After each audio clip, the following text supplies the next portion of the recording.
You're now watching The Hot Seat, powered by XS Energy Drink. When you're drinking XS, you're drinking the best.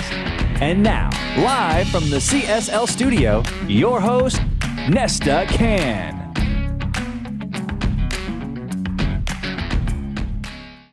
All right, today we have a special guest in the studio. Welcome, Ray Jarvis. What's going on, buddy? I'm back. I can't get rid of me so easily. What it is. So, I'll ask you a couple of things regarding NBA, sports, hoops. In order to be considered the GOATs, the greatest of all times, what boxes must you check? That's a good question. I did this on the pod. I did a whole episode about the difference between greater and better. Mm-hmm. You know, people like they get the two mixed together. But to me, greatness, all-time great, is what you do with your skill package as far as your resume. Like if you're podcasting, are you an award-winning podcaster? Do you get the highest spins? Did you change anything about the podcasting game? In sports, it's the same thing. I could be better than you at a crossover, but if my three-point shot leads me to 5 or 6 championships, multiple MVPs, my impact on the culture as far as like the fans who watch the game is great. To me, that's what makes you a GOAT. You know what I mean? It's like your overall resume. What did you do with it over your career? Are you all NBA a few times? Right. Are you all defensive team? That's what it's all about. There's a lot of guys who are skilled, but what did you do with that skill? With that said, who is the GOAT, the greatest of all time in basketball? I know it's tough because the rational response is Michael Jordan. All right, when you measure it, you know there's guys who won more. Kareem won more. Right. Bill Russell won more. But the impact, it's not Jordan. You know what I mean? Jordan is a cultural icon. He's won 6 championships. He's been Defensive Player of the Year. He came in at the tail end of the NBA boom period in the 80s, and he took that ball from Larry Bird and Magic Johnson, and he ran it as far as he possibly could. He could have won 8. I'm not a Jordan fan, y'all, just to be clear. He could have won 8. If he didn't retire, who knows? He could have won 8 straight. But consecutive three-peats, off ended with a retirement in between. He's done, it was like 5 league MVPs. Yeah. His resume says he's the GOAT. The irrational version of me will always tell you, Kobe's the GOAT to me. But this is me being that's the disclaimer. It's weird because I was going to ask you that. Why does everyone put in LeBron past Kobe? Why do people do that? I mean, you know, if you want me to be like 100% honest with you, right? Part of it is message control. Like if you tell a room full of people the same thing repeatedly, year in and year out, eventually you start believing it, right? So if people have been telling you that LeBron is this big thing since 2004 when he came in, 2003, excuse me, and then he's gotten better and he's gotten better, and now with the information era like it's been, it's constant stimuli. You got your phone in your hand, you got memes telling you he's the GOAT, he's Stephen A. screaming he's the greatest player on the planet, all this and that. You find yourself believing it. But if you're asking me as a basketball fan, is LeBron ahead of Kobe on any list? No, he's not. You know, Kobe messed up in Colorado. We know what happened. We don't have to rehash that. Right. But once that happened, right, it opened the gates for the media to never embrace him or to like have it out. Because Michael Jordan wasn't a nice guy, you know. But people, you don't hear anyone really holding that against him. Right. But there's people all over the media who do hatchet jobs on Kobe. Like when Kobe was getting his retirement tour, there was whole articles about like, what did he do to get a tour? Like this guy was such a jerk. Jordan was the biggest jerk ever, but no one would talk about it, right? Because he didn't do anything to open that door. Yeah. There's talks about like the whole gambling thing that the real reason he might have retired was he got suspended on the low. Right. But we'll never talk about that. Kobe didn't even rape that young lady. Let's call it what it was. It was consensual, and she tried the money grab, but they held it against her. Because you know, they always put those 3 in the same category. Right. So at one point, it was the only person you can compare to Jordan was Kobe. Right. And then once LeBron came, it was like LeBron like pushed Kobe in the back seat, and now it's just like LeBron, Michael Jordan. You know what thing. It is, and it's so, and it's like. But then when I really sit down and I see what Kobe has done, look at his stats and all, I was like, wow, he did all that. Right. I was like, wow. But we forget about that, like you said, because they keep pushing. And this is the thing, and it's like I run the risk of sounding foolish. That's why I always disclaim: Jordan's the GOAT. Irrationally, Kobe's the GOAT. Kobe Bryant has played against more competition by the numbers than LeBron and Jordan. Excuse me. Right? He went to the finals at one point in his career. When he got to the finals for the 7th time, he was in the league 14 years at that point, which means half of his career he played in the finals. No one talks about that. Yeah. Right? People said that he was carried by Shaq. But then when you look at the numbers, who got carried? Shaq got finals MVPs. But if you looked at the Western Conference playoff stats, they were like 1A and 1B. It wasn't like Shaq was dominating and Kobe was a role player. Right. And is the Western Conference not tougher than the Eastern Conference? People tell me, oh, Shaq got finals MVP, but who did he beat? He beat the corpse of Rick Smits, right? Mm-hmm. Old Man Mutombo, who won a no smoke with Shaq, and Todd McCullough. Those are Shaq's matchups in the finals. Kobe went against Reggie Miller, Allen Iverson, Jason Kidd. Those are his matchups. Right. So you mean to tell me that this guy is a crumb? When he got Pau Gasol, he went against that Boston Celtics team that if you want to do it if you want to match up talent wise, as far as teams that got to the finals and won a chip and they got back to the finals, that was some of the stiffest competition either LeBron or Kobe or Jordan went up against. I would say before the Golden State Warriors team that LeBron beat, and kudos to him for that. Mm-hmm. That Celtics team was the toughest team of that group, because to me, that Seattle team that Jordan beat was cool.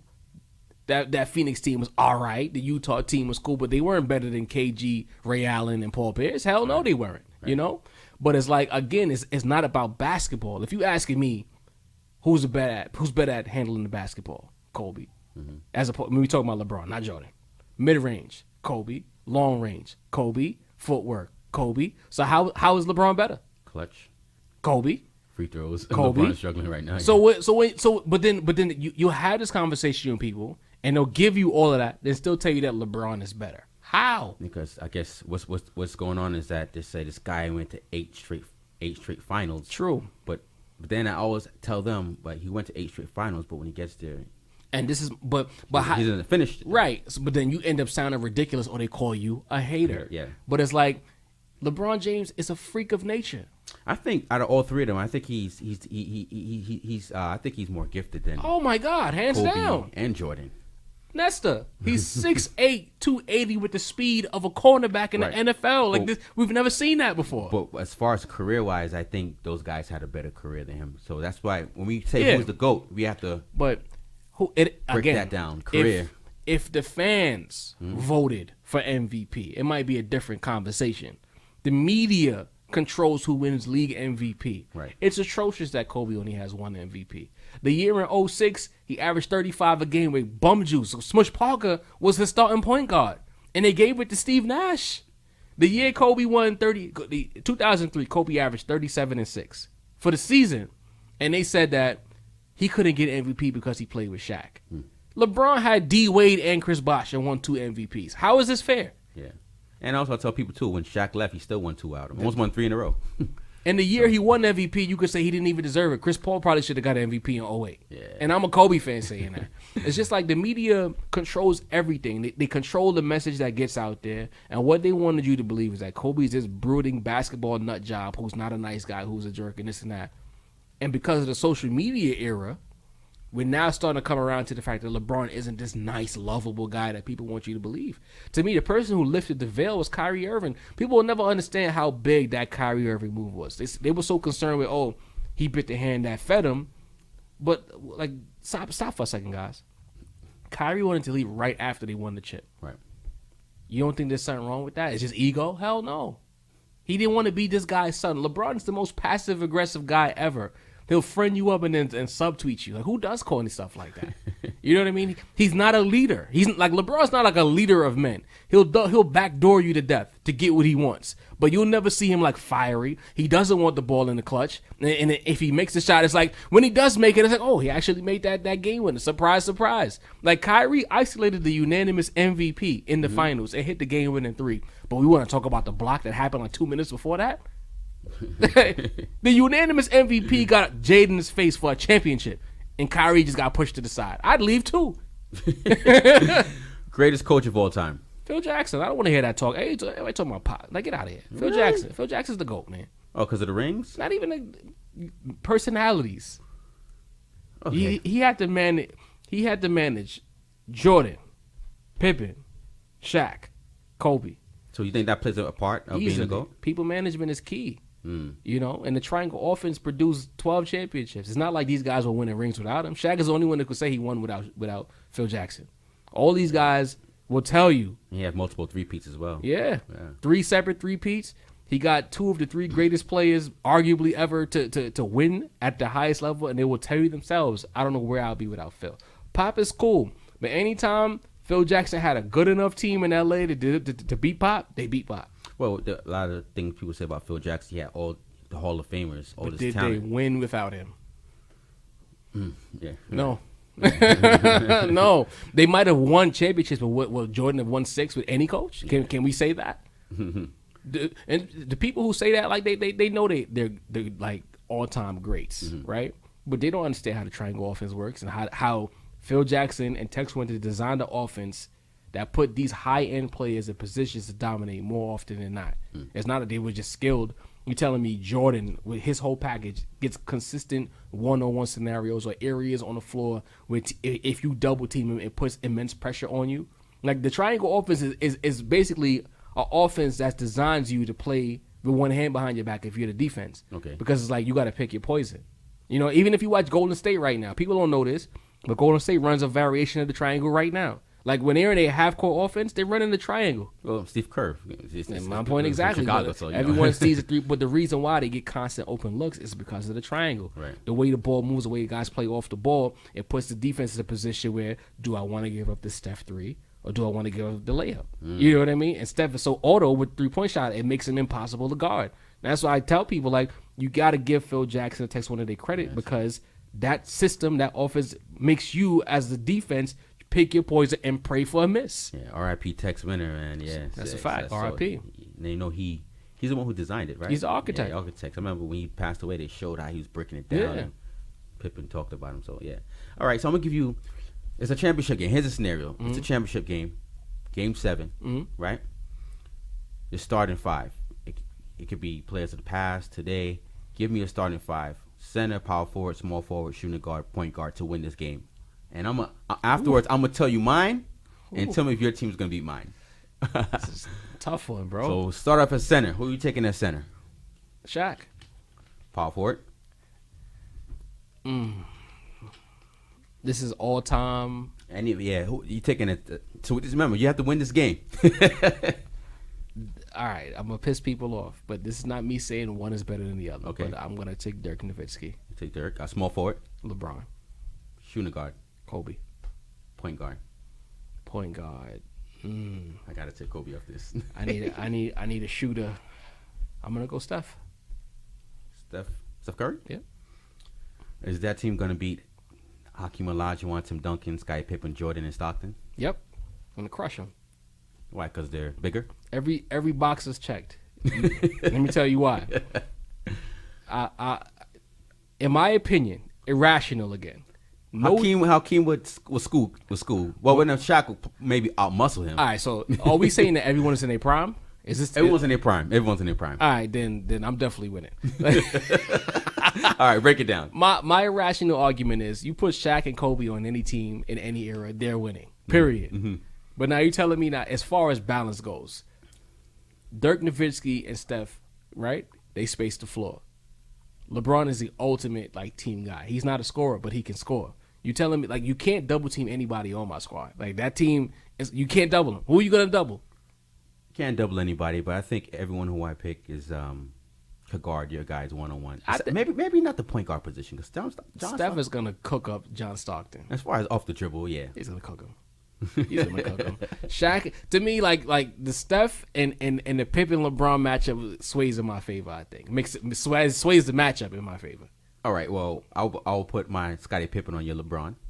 I think LeBron will beat him up. And who has a shooting guard? Kobe and Jordan offset. Jordan, yeah, that's all. I'm. You know what? I'll give you Jordan. How about Dirk and Tim Duncan?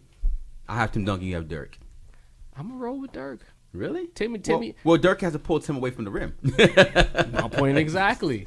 And then you telling me prime Shaq, not young Shaq, prime Laker Shaq. He's dunking all over Hakeem.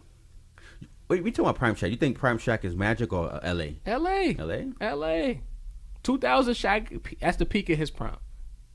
You saw what happened. MVP, 60 against the Clippers. He gonna dunk on him, man. He's gonna kill him. All right. So who's a better point guard? Kyrie Irving, Steph Curry, Russell Westbrook, or CP3, Chris Paul? It's a loaded question. By design, like if we saying point guard, right? Like the position. Like some people are gonna laugh when I say this because I hate Chris Paul. But if you're talking about the purity of the point guard position, no one is a better point guard than Chris Paul, right? Yeah.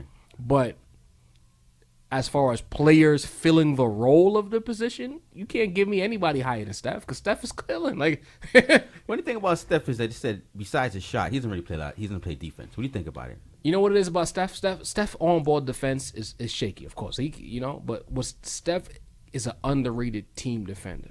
Like it's rare that you see him out of position. Yeah. It's rare that he doesn't send you where he wants you to go. He sends you to the help more often than not.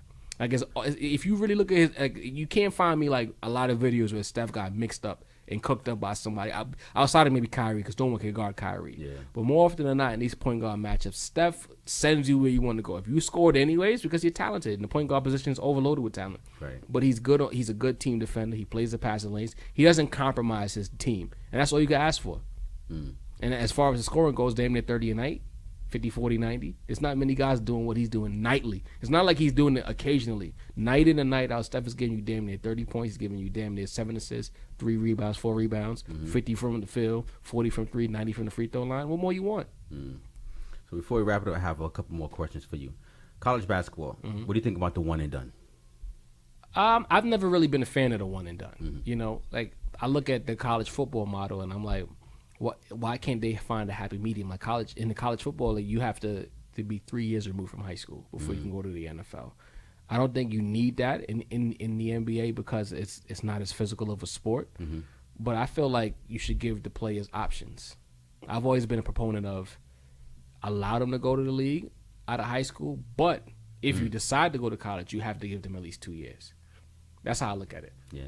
Well, I think that's why they're doing this the developmental league now. So.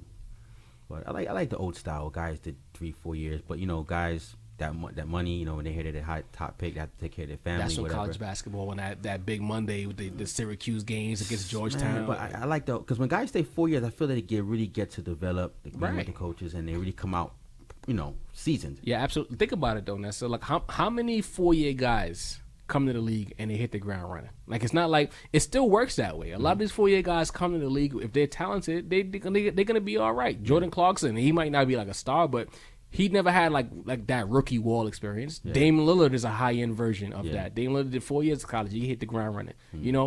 These talented they still exist. The talented 4-year guys. So I agree with you, but I think my bigger issue is with the shamockery of it all because people don't talk about the fact that if you're like Nesta now, if you're a one and done, you're not even going to school in the spring. No one knows that.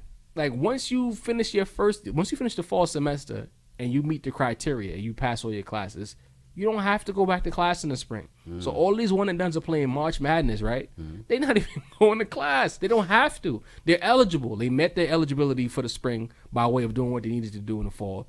So they're not even going to school, but they're playing for the school, but they're not going to class. So we're just making a mockery of this whole situation. You know what I mean? Which brings us to my next question: should college athletes be paid? I think so. Yeah.